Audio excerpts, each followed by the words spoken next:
Apple's annual WWDC events are usually pretty boring, but this year was a huge event. Historic, you could say. WWDC 23 just happened several hours ago, and this is the entire event summed up in just 5 minutes. I watched the entire event, so you don't have to.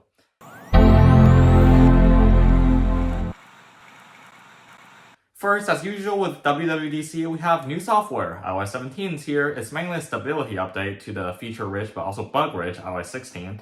But that doesn't mean it doesn't have any new features. You can now create vibrant contact posters for your contacts that will appear when you're calling them. And live voicemail allows you to see a transcript of what someone's calling about before deciding to accept or decline the call. iMessage apps are now reorganized into a separate menu, and you can now create custom iMessage stickers from existing photos.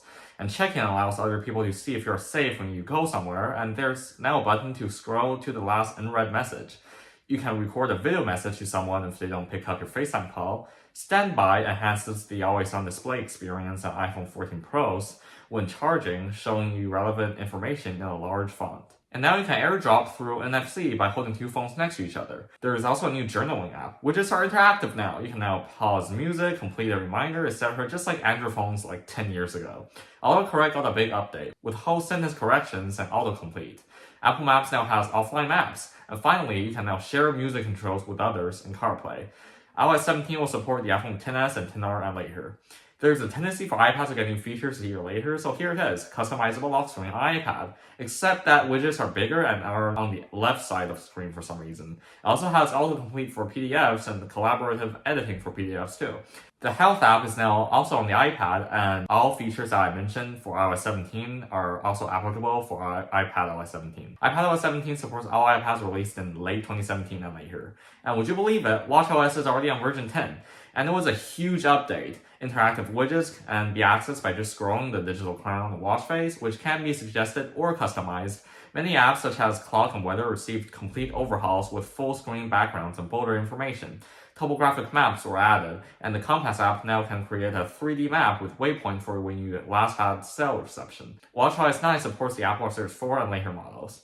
Apple's crack marketing team went to Sonoma, and macOS received many new features, such as a new lock screen akin to the ones found on iPhone and iPad, with new screensavers and interactive widgets on the desktop, which kind of reminds me of Windows 7. You can now overlay your face over your screen in video conferences. Safari got user profiles, and you can turn any website into a web app that you can put in your dock.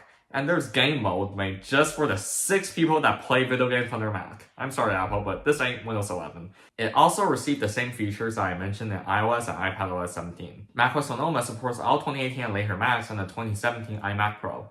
And there's an all-new OS too, which I'll talk about later. Now for hardware. WWDC is usually a software event, but this year they dropped a ton of hardware too. Some you can even call revolutionary. First, new Macs.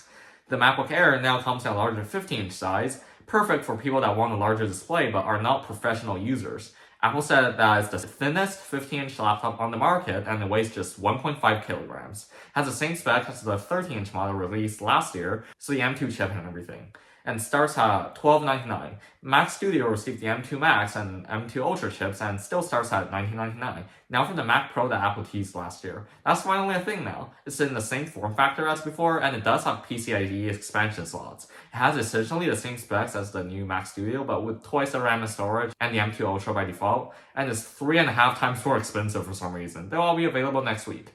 Now for the revolutionary product, the Vision Pro. It's basically an AR/VR headset which tries to put you in the same surroundings you were in when you put it on, but you can manipulate it in ways never achievable before, such as conjuring virtual 100-inch displays for productivity or for entertainment.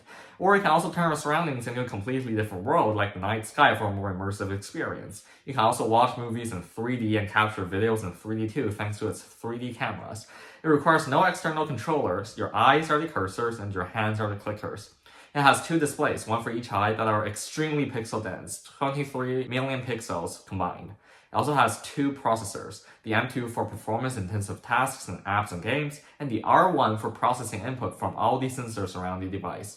It runs its own OS called Vision OS that's based on iOS, iPadOS, and macOS. It needs to be plugged in either to the wall or to a standalone battery pack that only produces 2 hours of battery life for some reason. And you can get it early next year for the small price of $3,499. So yeah, that's the entire event, which was quite eventful, summed up in just 5 minutes. I hope you found this video interesting, and if you did, please give it a like and subscribe for more tech content and first looks at the new software that was released. And I'll see you guys soon. Bye!